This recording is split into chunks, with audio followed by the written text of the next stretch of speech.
मैं गणेश न्यूक्लियर आपका स्वागत करता हूं अपने YouTube channel national talent academy पर। तो दोस्तों, जैसा हमने आपसे वादा किया था कि हम आपके साथ जुड़े रहेंगे, तो इसी के साथ हम क्लास 12th में आज फिज़िक्स स्टार्ट करेंगे। आज हमारा फर्स्ट डे है, तो क्लास 12th का हम फिज़िक्स स्टार्ट करने वाले हैं। और टाइम को न वेस्ट करते हुए, क्योंकि हमें पता है कि टाइम बहुत कम है, और सीधा मुद्दे पे आते हैं और पहला चैप्टर का नाम डालते हैं, दैट इज़ आवेश तथा वैद्युत क्षेत्र। बच्चों, हम एक भी मिनट वेस्ट नहीं कर सकते, इसीलिए जल्दी से सब लोग हेडिंग डालें, आवेश तथा वैद्युत क्षेत्र, charge and electric field. Right, चलिए, तो सबसे पहले हम समझेंगे कि चार्ज क्या होता है, आवेश क्या होता है। राइट, तो हेडिंग डालेंगे सभी लोग, आवेश, चार्ज। तो बच्चों, आवेश जो होता है वो किसी वस्तु का मूलभूत गुण होता है। मूलभूत मीन्स फंडामेंटल प्रॉपर्टीज़, इसको बदला नहीं जा सकता। राइट, ये हर वस्तु का होता है। जैसे अगर मैं बात करूँ मूलभूत का मतलब क्या हो जाएगा कि अगर मैं बात करूँ कि आप में कोई मूलभूत प्रॉपर्टी बताइए, आपकी कोई जो है फंडामेंटल प्रॉपर्टी बताइए जो आपकी ही हो। तो जैसे आप अपने घर पे जाते हो, राइट, घर पे जाते हो, आपका गेट बंद है, तो जब आप आवाज़ देते हो घर पे कि मम्मी दरवाज़ा खोलो, तो मम्मी जो आती हैं वो आपकी आवाज़ सुन के आती हैं ना, क्योंकि उन्हें पता है कि ये जो आवाज़ है वो मेरे बेटे की है, मेरी बेटी की है, और ऐसी आवाज़ किसी की नहीं है। तो वो जो साउंड है आपकी, वो आपकी यूनिक साउंड है। राइट, तो वो मूलभूत गुण है। तो ऐसे ही बच्चों, किसी भी वस्तु का जो मूलभूत गुण होता है हम उसको आवेश कहते हैं। और आवेश क्या है, वो अपने चारों ओर एक वैद्युत क्षेत्र तथा चुंबकीय क्षेत्र का निर्माण करता है। तो सभी लोग लिखेंगे, आवेश वस्तु का मूलभूत गुण है। आवेश वस्तु का मूलभूत गुण है जो अपने चारों ओर वैद्युत क्षेत्र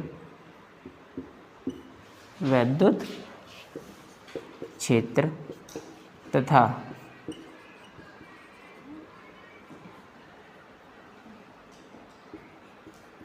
चुंबकीय क्षेत्र उत्पन्न करता है,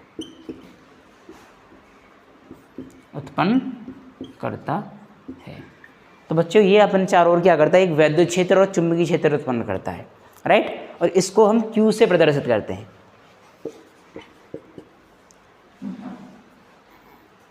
आवेश को Q से प्रदर्शित करते हैं।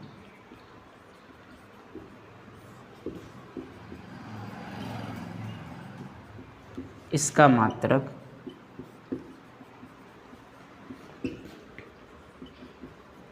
कूलाम होता है। इसका ऐसा ही मात्रक कूलाम होता है बच्चों, इसका ऐसा ही मात्रक, इसका ऐसा ही मात्रक कूलाम होता है। राइट, तो ये होगी आवेश की डेफिनेशन, इसका सिंबल ये हो गया, और इसकी यूनिट कूलाम। राइट, लेकिन बच्चे जो कूलाम होता है ना, वो बहुत बड़ा आवेश है, आवेश का बहुत बड़ा मात्रक है, इसकी वजह से इसके और भी जो है मात्रक होते हैं। तो हम आगे चलेंगे, आवेश के अन्य मात्रकों के बारे में जानेंगे। राइट, चलिए, आप इसका स्क्रीनशॉट ले सकते हो। चलिए, तो आप सब लोग क्या करेंगे, हेडिंग डालेंगे, आवेश के अन्य मात्रक। आवेश के अन्य मात्रक,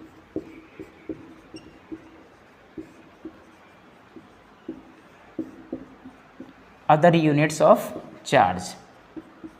तो बच्चों, ये जैसे कि हमने देखा, एक आवेश का मात्रक जो हो गया, ऐसा ही मात्रक हो गया कूलाम, और एक होता है इसका CGS मात्रक।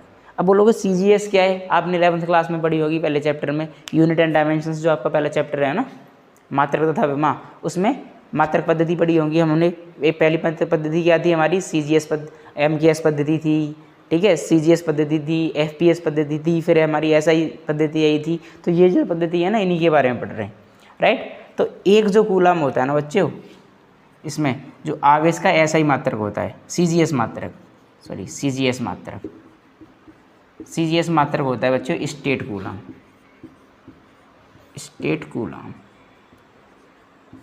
राइट, STATE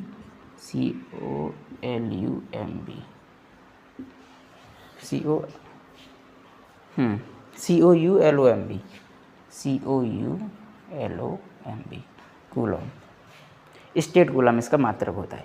अब जो है रिलेशन जो है, एक अब आप पूछोगे कि एक कूलम बराबर कितने स्टेट कूलम होना चाहिए ना, कि एक कूलम में कितने स्टेट कूलम होते हैं। तो बच्चों ये रिलेशन लिखोगे कि एक कूलम बराबर होता है 3 × 10⁹ स्टेट कूलम। तो बच्चों एक नंबर में कभी कभी पूछ लिया जाता है कि आवेश का CGS मात्रक क्या है, तो आप लिखोगे आवेश का CGS मात्रक स्टेट कूलम होता है, राइट। और एक कूलम बराबर 3 × 10⁹ स्टेट कूलम। इसके साथ साथ बच्चों जो हमारे न्यूमेरिकल्स आएंगे, न्यूमेरिकल्स में ये सारी चीज़ें यूज़ नहीं होंगी, बहुत कम यूज़ होंगी, राइट। जो उसमें यूज़ होंगी वो क्या होगी, क्योंकि आवेश का जो मात्रक है हमारा कूलम वो बहुत बड़ा मात्रक है, इसीलिए ये छोटी छोटी चीज़ें यूज होती हैं। उसमें आपके यूज होगा माइक्रो, एक नैनो, इस तरीके से। तो आप हेडिंग डालेंगे आवेश के अन्य मात्रकों में, आगे लिखेंगे, हम लिखेंगे अब माइक्रो, एक माइक्रो को इससे शो करते हैं म्यू से, और ये होता है 10⁻⁻6। एक माइक्रो होता है 10⁻⁻6। एक नैनो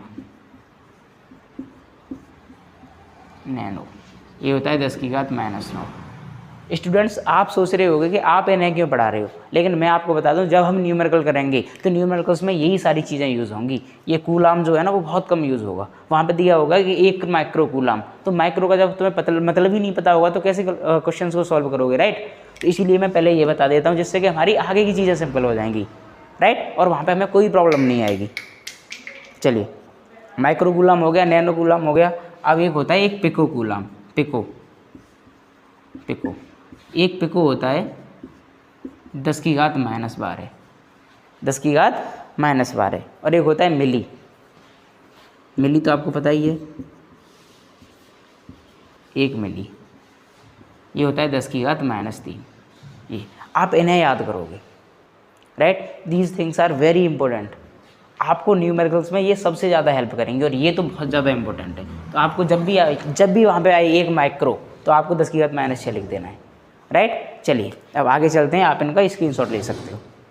अब हम आगे चलेंगे आवेश के क्वांटिग्रेड की ओर, ठीक है। तो आपसे क्वेश्चन पूछा जाएगा कि आवेश का क्वांटिग्रेड क्या होता है। तो हम इसमें लिखेंगे कि किसी वस्तु पर उपस्थित जो चार्ज होता है, किसी वस्तु पर उपस्थित आवेश होता है वो कितना होता है, राइट। तो हम लिखेंगे, इसमें डेफिनेशन लिखिए कि किसी वस्तु पर उपस्थित आवेश, किसी वस्तु पर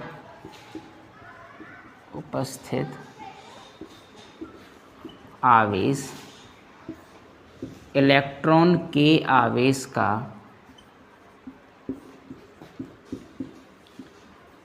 पूर्ण गुणज होता है।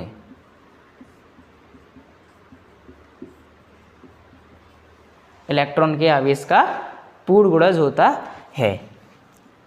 इलेक्ट्रॉन को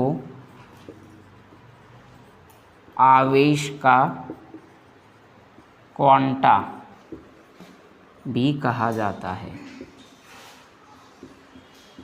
तो बच्चों कभी कभी पूछ लिया जाता है कि आवेश का क्वांटा कैसे कहते हैं। तो आवेश का क्वांटा कहते हैं हम इलेक्ट्रॉन को, क्योंकि किसी वस्तु पर जितना भी आवेश होता है ना वो इलेक्ट्रॉन के आवेश के गुणज के रूप में होता है। जैसे हमें पता है कि एक इलेक्ट्रॉन पर आवेश कितना होता है, -1.6 × 10⁻⁻19 कूलम, राइट। तो अब जितना भी आवेश होगा ना, अगर दो कूलम आवेश है, दो इलेक्ट्रॉन के बराबर आवेश होगा तो उसमें क्या करेंगे हम 2 का गुणा कर देंगे, 3 के बराबर है तो 3 का गुणा कर देंगे। तो Q = क्या हो जाएगा, Q = +-Ne, ये जहाँ n इलेक्ट्रॉन की संख्या, E इलेक्ट्रॉन का आवेश, और जो होता है -1.6 × 10⁻⁻19 कूलम, राइट। इतना होता है। आप इसको लिखेंगे, ये वेरी वेरी इंपॉर्टेंट है, हर बार पूछा जाता है। ऐसा एक भी ईयर खाली नहीं जाती जब ये ना पूछा जाए। एक नंबर को हमें जोड़ना है, और किसी ने कहा है ना कि बूंद बूंद से सागर बढ़ता है, तो हमें एक भी नंबर को छोड़ना नहीं है। और इसी तरीके से रिप्रेजेंटेशन होना चाहिए, बहुत अच्छा, राइट। इसी तरीके से बॉक्स में बंद करके एकदम, राइट। चलिए इसका स्क्रीनशॉट ले सकते हैं आप लोग। आगे चलें। अब बच्चों प्रश्न आएगा, आपसे पूछा जाएगा कि यदि किसी वस्तु पर पूछा जा रहा है कि यदि किसी वस्तु पर 500 या 1000 या कितने भी, तो एक क्वेश्चन है इस पे, क्वेश्चन इज कि किसी वस्तु पर लिखें, किसी वस्तु पर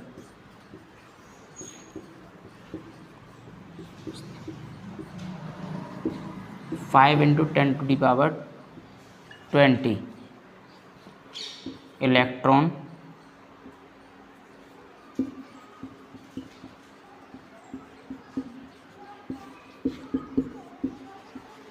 स्थित हैं, तो बताओ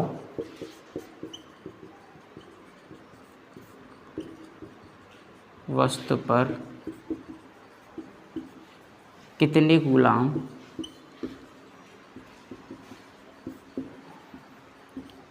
आवेश है।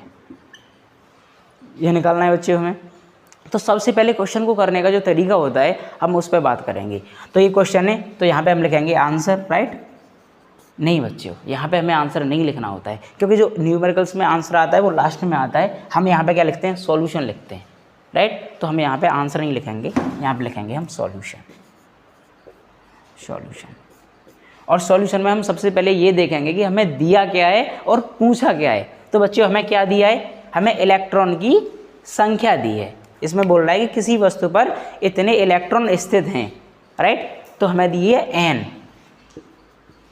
गिवन। सबसे पहले लिखेंगे गिवन, गिवन अर्थात दिया है। क्या दिया है, इलेक्ट्रॉन की संख्या। n = क्या है, 5 × 10⁻20। और हमें पूछा क्या है, तो जो पूछा है हमें आवेश, Q पूछा है ना, Q = क्या। और हम जानते हैं बच्चों, हमने अभी पढ़ा था आवेश के क्वांटीगढ़ सिद्धांत से, राइट। अभी क्या पढ़ा था हमने, चूँकि हम जानते हैं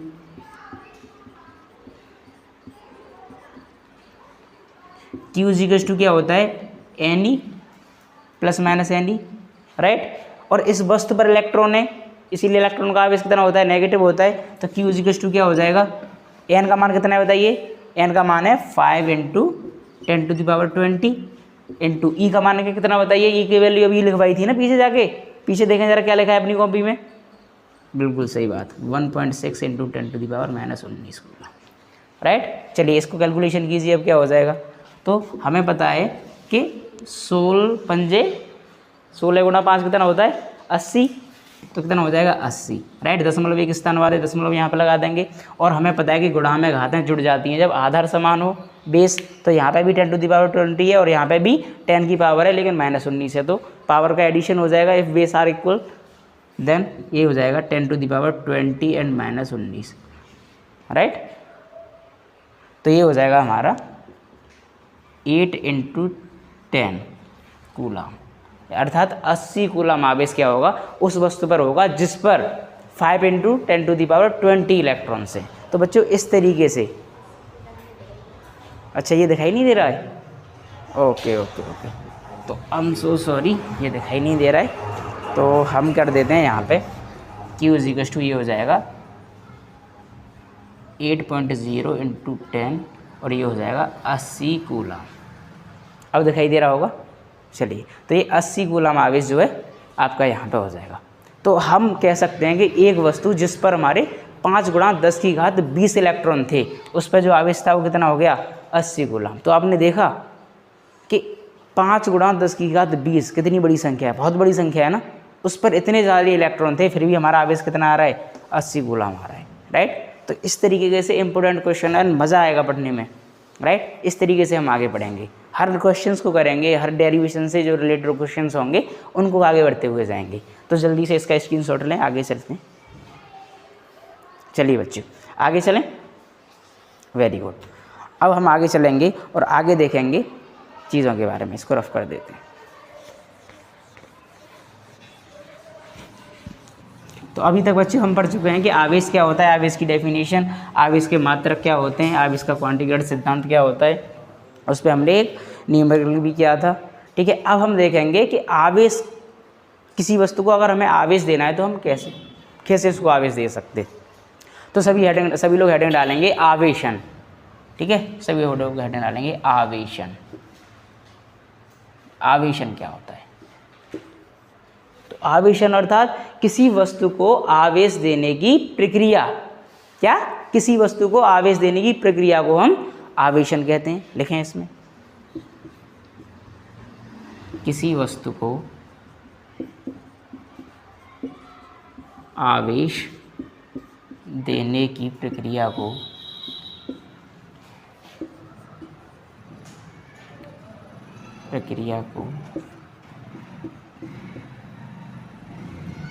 आवेशन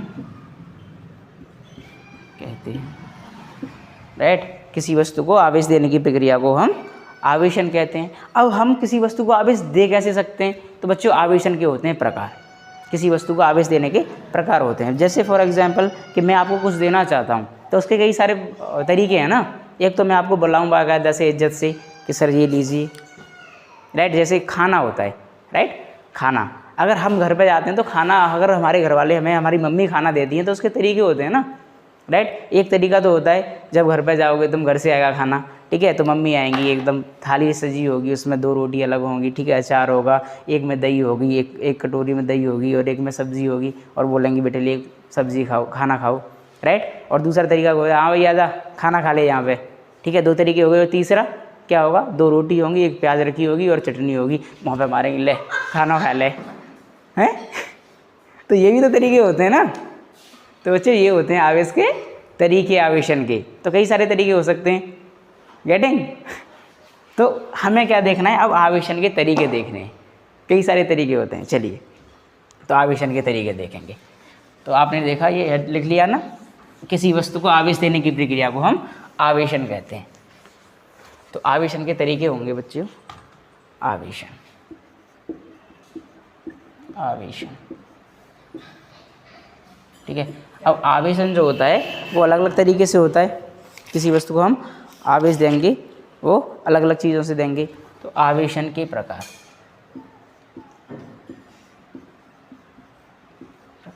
तो सबसे पहले बच्चों आवेशन 2 प्रकार का होता है। 2 तरीके से हम वस्तु को आवेश दे सकते हैं। नंबर 1, ये 2 प्रकार का हो जाएगा बच्चों। राइट, ये 2 प्रकार का हो जाएगा। एक संपर्क के द्वारा आवेशन और दूसरा प्रेरण के द्वारा आवेशन, किसी चीज़ को संपर्क करके, ठीक है। तो आप हेडिंग डालेंगे सबसे पहले संपर्क के द्वारा।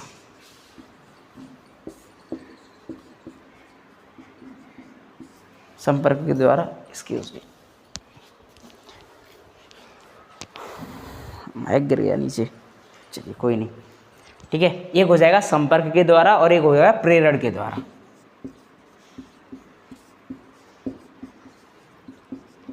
प्रेरण के द्वारा। अब बच्चों संपर्क के द्वारा भी 2 तरीके से होता है।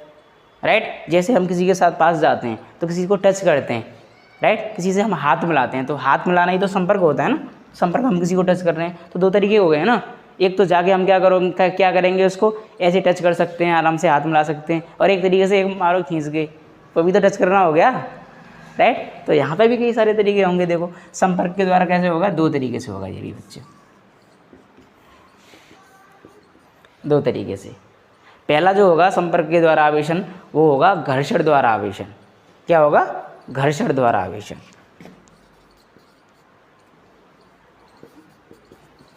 घर्षण द्वारा आवेशन। और दूसरा होगा हमारा चालन द्वारा आवेशन।